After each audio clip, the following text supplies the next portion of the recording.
द्विपद प्रमेय कक्षा 11वीं का आज क्वेश्चन है हमारे पास। बहुत ही अच्छा प्रश्न है हमारे पास। द्विपद प्रमेय किसी धन पूर्णांक n के लिए हमारे पास द्विपद प्रमेय का सूत्र बन रहा है a प्लस बी की घात n nc0 a की घात n प्लस nc1 a की घात n minus 1b plus nc2 a की घात n माइनस 2 b की घात 2। अब इसी प्रकार से हमारे पास है plus ncn minus 1 a into B की power n minus 1 plus ncn b की पावर n। ठीक, तो यहाँ पर कुछ ध्यान रखने वाली बात यहाँ पर क्या है कि यहाँ पर देखेंगे तो a की पावर जो है घटते हुए क्रम पर, यहाँ n है तो n माइनस 1, यहाँ पर n माइनस 2, n माइनस 3, ठीक, घटते हुए क्रम पर दिख रही है। क्लियर, 0 तक जाएगी। इसी प्रकार से जो b है, b की पावर यहाँ पर 0 से स्टार्ट होगी तो 0 1 फिर 2 फिर 3 लास्ट में n तक आती है। क्लियर, तो हमारे पास द्विपद प्रमेय का प्रश्न है। प्रश्न पहला 1 माइनस 2x, प्रश्न को लिखते हैं। सबसे पहला काम 1 माइनस 2x की घात n मतलब 5 है यहाँ पर। अब सूत्र लगाते हैं। हमारे पास सूत्र क्या है, a प्लस b की घात n। ठीक, यहाँ पर n का मान कितना कहलाएगा, 5 कहलाएगा। ठीक, और a का मान कहलाएगा 1 और b का मान कहलाएगा माइनस 2x। सूत्र बनाते हैं हम यहाँ पर nc0 a की घात n प्लस nc1 a की घात n minus 1b plus nc2 a की घात n माइनस 2 b की घात 2 प्लस nc3 a की घात n माइनस 3 b की घात 3, ठीक, प्लस nc4 a की घात n माइनस 4 और b की घात 4 प्लस nc5 a की घात n माइनस 5 और b की घात 5। तो यहाँ पर इस चीज़ को याद रखना है। हमारे पास अगर 5 हैं घात में तो एक पद एक्स्ट्रा होगा। देखो, पहला पद, दूसरा पद, तीसरा, चौथा, पाँचवा और एक छठवां। मतलब अगर n है तो n प्लस 1 पद होंगे, 5 है तो छठवां पद। याद रखना है इस प्रकार से। अब आपको इसमें मान रख देना है। ठीक, कैसे हम यहाँ पर बता देते हैं। पहले a की वैल्यू कितनी है, a बराबर हो गया 1। ठीक, और b की वैल्यू कितनी हो गई, b की वैल्यू हो गई आपके पास कितना, माइनस 2x। और यहाँ n की वैल्यू हो गई हमारे पास कितनी, 5। ठीक, इन वैल्यू को आपको याद रखना है। ये हमारे पास हो चुकी हैं, मिल चुकी हैं। इन वैल्यू को आपको इस सूत्र में रख देना है। तो ये आपको सूत्र याद रखना है।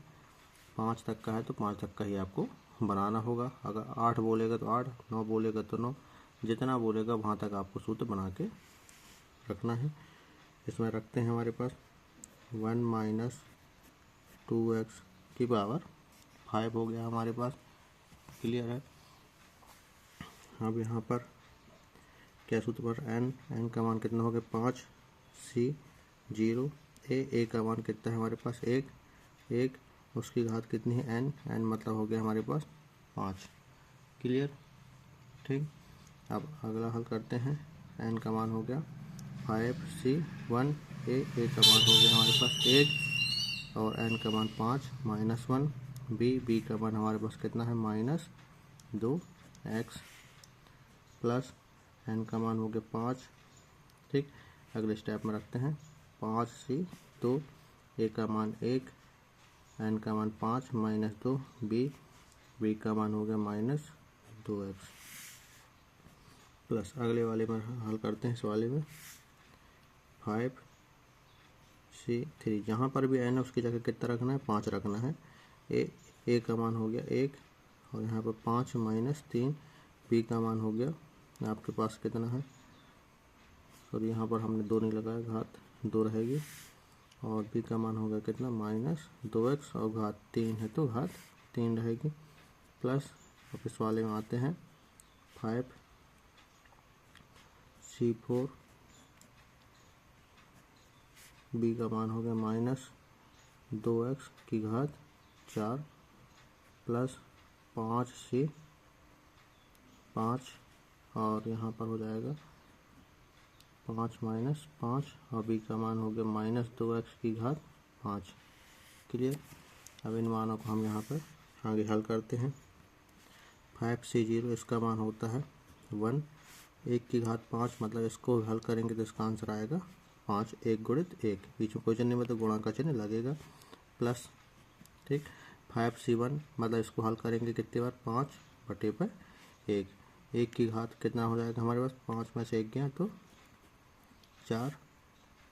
ठीक, और -2x है तो -2x प्लस 5c2 मतलब 5 को कितने बार हल करना है, 2 बार, तो 5 गुणित 4, और इस 2 को हल करेंगे तो 2 गुणित 1। ठीक, और यहाँ पर 1 की घात 5 में से 2 गया तो कितना बचेगा, 3, और यहाँ पर है -2x की घात 2, तो इसको हल करते हैं तो -2 का वर्ग हो जाएगा 4, और यहाँ हो जाएगा x का x स्क्वायर। क्लियर। ठीक, प्लस का चिन्ह लगाए। 5c3 इसको हल करते हैं, 5 को कितने बार हल करना है, 3 बार हल करना है, क्योंकि क्या लिखा 5c3 मतलब 5 4 3, और 3 को हल करना है 3 2 1। क्लियर। अब 1 की घात कितना है हमारे पास, 5 - 3, 5 में से 3 गया तो कितना बचेगा, 2, और यहाँ -2x की घात 3 है, तो -2x की घात 3 इसको हल करते हैं, -2 का घन करेंगे, 2 दूनी 4, 4 दूनी 8, ये आएगा -8, और यहाँ x के ऊपर भी लगेगा तो x की घात 3। क्लियर, ये हो जाएगा x की घात -8 x की घात 3। ठीक, प्लस अब आगे हल करेंगे हम यहाँ पर 5c4 को, 5 गुणित 4 गुणित 3 गुणित 2, 4 बार हल करना है। ठीक, क्योंकि 5 से 4 लिखा हुआ है, अब 4 को हल करते हैं, 4 गुणित 3 गुणित 2 गुणित 1 तक हल करेंगे। 1 की घात है हमारे पास, 5 में से 4 गया तो 1, -2x की घात कितना है, 4, इसको हल करेंगे, -2 की घात 4 जब हल करेंगे, 2 दूनी 4, 4 दूनी 8, 8 दूनी 16, कितना आएगा आपके पास 16, और x की घात 4। ठीक, अब ये 5 से 5 को इसको हल करेंगे तो आपके पास इसका आंसर 1 आएगा,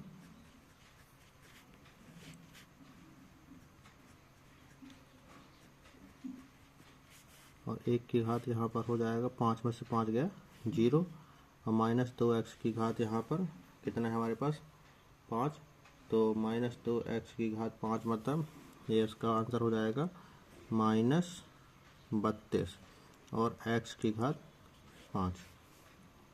ठीक है, माइनस हो जाएगा, इसका आगे हल करते हैं, 1 का गुणा 1 के साथ 1 आएगा। ठीक, माइनस का गुणा यहाँ पर प्लस से कर देते हैं माइनस। ठीक, 5 एकम 5 ही रहेगा, 5। क्लियर, यहाँ पर 2 बचा तो ये 2, 1 की घात 4 मतलब 1 ही रहेगा, सीधे डायरेक्ट लिखते हैं x। क्लियर, अब यहाँ पर देखो हल करते हैं, 2 से काटते हैं, 2 एकम 2, 2 दूनी 4, 5 का गुणा होगा 2 में, 5 दूनी 10, 1 की घात 3 मतलब 1, तो यहाँ पे कितना बचेगा गुणित 4 एक्स स्क्वायर, प्लस यहाँ पे माइनस गुणा प्लस के साथ करते हैं तो यहाँ पर डायरेक्ट कितना लिखते हैं माइनस, और यहाँ पर 3 से 3 कट गया, 2 से कटेगा 4, 2 दूनी 4, तो यहाँ देखेंगे 5 दूनी 10 बचेगा 10, 1 की घात 2 मतलब 1 आएगा, यहाँ बचेगा 8 और x की घात 3, 8 और x की घात 3, प्लस यहाँ पर 4 से 4, 3 से 3, 2 से 2 कट जाएगा, यहाँ कितना बचेगा सिर्फ 5 बचेगा, 1 की घात 1 मतलब 1 ही रहेगा गुणित, यहाँ बचेगा 16 x की घात 4, यहाँ माइनस से गुणा प्लस के साथ हो जाएगा तो माइनस, और यहाँ इस पूरी संख्या से पूरी संख्या कट जाएगी, 1 की घात 0 का आंसर होता है 1, तो यहाँ पर सिर्फ आएगा 32 और x की घात 5। आगे हल करते हैं, 1 माइनस 5 दूनी 10x, क्लियर है, और 10 का गुणा 4 में करेंगे, 10 चौके 40 एक्स स्क्वायर, 10 का गुणा 8 में 80 एक्स की घात 3, प्लस 16 का गुणा 5 में 80 एक्स की घात 4, और यहाँ पर है -32 एक्स की घात 5। क्लियर है। ये आपका क्या आ गया, द्विपद प्रमेय का आंसर। वीडियो पसंद आई तो वीडियो को लाइक करें, शेयर करें और चैनल को सब्सक्राइब करना ना भूलें।